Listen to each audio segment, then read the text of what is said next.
it came down to it, Roger Federer's nerve was the stronger.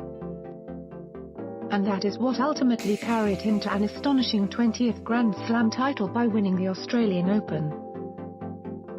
Forced into a fifth set after showing he was human by wavering in the fourth when 3-1 up. He finally saw off the challenge of Marin Cilic to win the final 6-2, 6-7, 6-3, 3-6, 6-1 in 3 hours and 3 minutes. There was a feeling it was meant to be when, somewhat controversially, the match was moved indoors due to a day of unusually steamy heat in Melbourne. These were bespoke conditions for him to play what was his 30th Grand Slam final. Federer has now drawn level with Novak Djokovic on 6 Australian titles. He is also the 4th person in history to hit the 20s in major singles titles. The others being Margaret Court, Serena Williams and Steffi Graf. Federer's record indoors is such that he will have been pleased to have the roof closed. A decision which was made in the half hour before the match after the mixed doubles final had also been held inside. There was certainly more humidity around and the temperature was baking hot, but it did not appear to have exceeded the 40-degree limit. It was in any event still extremely muggy in the arena, with the air conditioning struggling to pump in enough to keep a lid on things. Tennis Australia emphasised that the decision is always ultimately down to the discretion of the referee, Marin Cilic, who has a meteorologist working with him on site.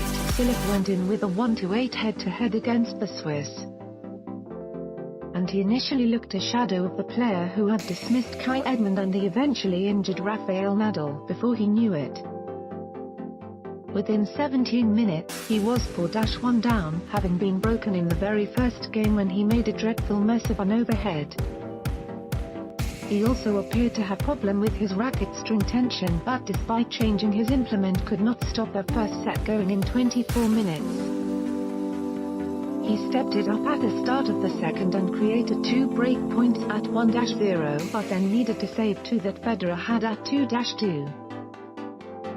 By then Tennis Australia, sensitive to criticism by the likes of the Murray brothers, had put out a statement confirming the high levels of the humidity had exceeded the threshold. As ever, Federer was the crowd favourite, and he had plenty of support as Cilic found his length and rhythm more as the match progressed.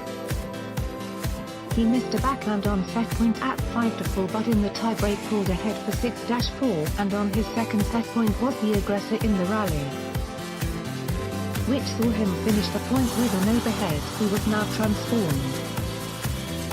But then without warning played a poor game at 2-3, which saw Federer break to 15 as his tactic of hitting short slices to the backhand began to pay dividends. Having delivered an 18th ace, he held for 5-2, a wonderful half-volley winner hit on the retreat in the game signaled that he was once again heading into overdrive. And he drove home the advantage at the start of the fourth set by breaking immediately. Cilic was again put in 2 minds by a short slice to the backhand off his return and played a tame slice himself into the net on break point. He saved certain defeat by tucking away a forehand when the Swiss had the chance to go 3-0 up.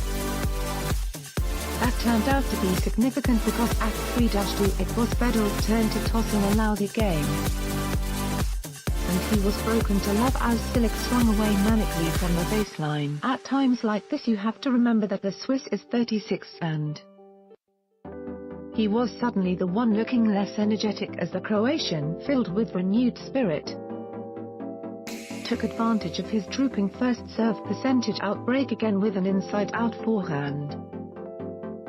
It was a choky sort of fourth set from the Swiss, and he needed to save 2 break points at the start of the decider.